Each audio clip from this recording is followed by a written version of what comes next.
Good evening. Commodity cafe থেকে Dhrubajyoti Roychowdhury. Commodity cafe মানেই আপনারা জানবেন যে এমন কিছু কন্টেন্ট, যে কন্টেন্ট বা যে বিষয়টাকে নিয়ে আপনি ভাবতে বাধ্য হবেন। যেমন আজকে দুপুরবেলা মিড সেশনে এইচডিএফসি ব্যাংকের একটা ভিউ আপনাদের কাছে গেছিল। সেখানে ট্রেন্ড সম্পর্কে বলা ছিল এবং প্রাইস অ্যাকশনকে বেস করে কিছু লেভেল সম্পর্কে বলা ছিল। ট্রেন্ড সম্পর্কে বলতে গিয়ে বলেছিলাম যে ডেইলি ট্রেন্ড, বিটিএসটি ট্রেন্ড এবং ইন্ট্রাডে ট্রেন্ড, সমস্ত ট্রেন্ডগুলোই আপ। প্রশ্ন হচ্ছে দুটো। নাম্বার ওয়ান, যে বিটিএসটি ট্রেন্ডটা আমরা কিভাবে বা কোথা থেকে পাচ্ছি, আর নাম্বার টু, যে লেভেলগুলো জেনারেট করাচ্ছি বা যে জেনারেট করছে সেই লেভেলগুলোকে আদৌ মার্কেট নিচ্ছে কিনা বা রেসপেক্ট করছে কিনা। আমরা বলেছিলাম যে আমাদের প্রাইস অ্যাকশন অনুযায়ী লেভেল যেটা জেনারেট করছে সেটা হচ্ছে সাপোর্ট লেভেল 1997 এবং 1986। মার্কেট শেষ হয়ে গেছে, আমি ডেইলি চার্টে রয়েছি। আজকের লো হয়েছে 1995.50, যেখানে ক্লোজিং পাচ্ছি আমি 2001.50। প্রথম কথাই হচ্ছে যে এই 1997 এই লেভেলটাকে কিন্তু মার্কেট রেসপেক্ট করলো এবং সেখান থেকেই মার্কেট বাউন্স করছে।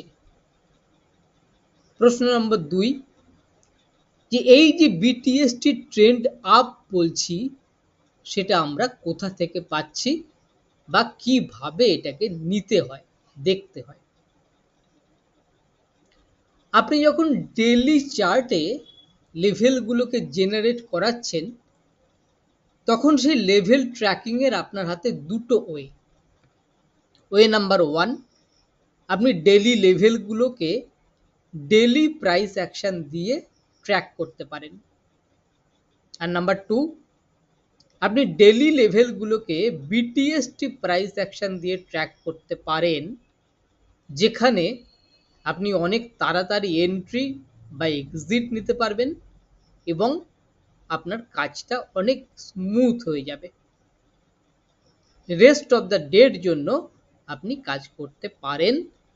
যদি আপনি মনে করেন যে এটা বিটিএসটিতে কনভার্ট করবেন, সেই জায়গাতেও আপনার সম্পূর্ণ রকমের বিষয়টা ইচ্ছাধীন এবং আপনি সেটা করতেই পারেন।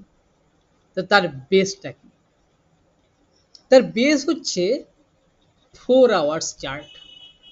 প্রথমেই বলি যে 5 মিনিটস, 15 মিনিটস, দিস দ্যাট, এইসবগুলো আইদার একটা স্কাল্পিং থিওরি অর একটা গ্যাম্বলিং। আপনাকে যদি বিটিএসটি ধরতে হয়, বিটিএসটি ট্রেন্ডটাকে নিতে হয় এবং বিটিএসটি ট্রেড করতে হয়, তাহলে আপনাকে 4 আওয়ার্স চার্টের হেল্প নিতেই হবে। এর পেছনে লজিকটা কি? লজিকটা হচ্ছে, দেখুন, আমরা যদি 1 মান্থ থেকে ওপরে উঠতে আরম্ভ করি, 1 মান্থ, তার ওপরে 1 উইক, তার ওপরে 1 ডে, এই 1 ডের নিচে দ্য ম্যাক্সিমাম টাইম ফ্রেম হচ্ছে 4 আওয়ার্সের টাইম ফ্রেম। ফলে 4 আওয়ার্স টাইম ফ্রেমটার গুরুত্ব কিন্তু 1 ডের টাইম ফ্রেমটা ঠিক পরেই। 4 আওয়ার্স টাইম ফ্রেমটাকে রেসপেক্ট করুন, অ্যাটলিস্ট ফর বিটিএসটি বা লং ইন্ট্রাডের ক্ষেত্রে। লং ইন্ট্রাডে মানে যেখানে যতখানি 4 আওয়ার্স টাইম ফ্রেমটা এসে ক্লোজ হচ্ছে তারপর থেকে রেস্ট অফ দ্য মার্কেট। আর বিটিএসটি মানে সেই ট্রেডটাকে আপনি হোল্ড করলেন পরের দিনের জন্য। এই দুটো ক্ষেত্রে কিন্তু 4 আওয়ার্স টাইম ফ্রেমটা কাজ করে। এখন প্রশ্ন উঠবে যে আমি যদি 4 আওয়ার্স টাইম ফ্রেম নিই, আমি তাহলে কেন 3 আওয়ার্স বা 2 আওয়ার্স বা 1 আওয়ারে যাব না। এই জায়গাটা একটু বিশ্লেষণ করি। দেখুন যে 4 আওয়ার্স টাইম ফ্রেম, সেটা আমি যদি 9টা 15 থেকে মার্কেট শুরু থেকে ধরি, তাহলে first 4 hour time frame closing হচ্ছে 1টা 15 সময়, এবং 1টা 15 থেকে যে 4 আওয়ার্সটা শুরু হচ্ছে সেটার ক্লোজিং হচ্ছে মার্কেট ক্লোজিং এর সঙ্গে সঙ্গে। ফলে 4 আওয়ার্স আমাদের এইটাই বলছে যে আইদার ইন্ট্রাডেতে পুরো মার্কেট সেশনটাকে নাও, অথবা পরের দিনের জন্য পজিশনটাকে ক্যারি করো based on 4 hours chart. On the other hand, আপনি যদি 3 আওয়ার্স চার্ট বা 2 আওয়ার্স চার্ট নেন, সেই 2 আওয়ার্স চার্টটা কিন্তু ক্লোজিং হয়ে যাচ্ছে 3টে 15 সময়। 3টে 15 সময় যে চার্টটা ক্লোজিং হলো, 3:30 পর্যন্ত মাত্র 15 মিনিটের আমরা একটা চার্ট পাচ্ছি। যে চার্টটা কখনোই কন্টিনিউয়েশন হতে পারে না।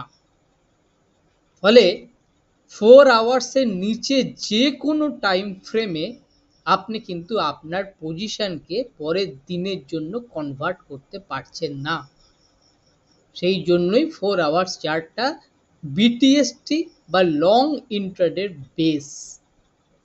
ফলে ওই 15 মিনিট 30 মিনিট এইসব চার্টে না গিয়ে, যদি আপনি বিটিএসটি করতে চান বা রেস্ট অফ দ্য ডের জন্য যদি আপনি ট্রেড করতে চান, তাহলে অবশ্যই আপনাকে কিন্তু 4 আওয়ার্স চার্টের হেল্প নিতে হবে। তার নিচের কোনো টাইম ফ্রেমে আপনি নামতে পারবেন না। কেন বলেছিলাম যে এইচডিএফসির বিটিএসটি স্ট্রং বা আপ ট্রেন্ডে রয়েছে? তার কারণ হচ্ছে যে এই যে 4 আওয়ার্স চার্টটা আমরা যে লেভেলগুলো ডেলি চার্ট থেকে জেনারেট করাচ্ছি, সেখানে এই 4 আওয়ার্স চার্টটা ক্লোজিং করেছে একটা ভাইটাল লেভেলের ওপরে। সেখানে ভলিউম এবং স্ট্রাকচার দুটোই পরপর সাপোর্ট করছে। ফলে এই লেভেলটা একটা বিটিএসটি লেভেল, যে লেভেলটা স্ট্রং সাপোর্টের কাজ করবে, এবং আগামী দিনে এই সাপোর্ট থেকে মার্কেট কিন্তু উপরে উঠে যাওয়ার বা ট্রেন্ডটা কন্টিনিউয়েশনের চান্সটা অনেক বেশি। সেই বিষয়টাকে বুঝুন।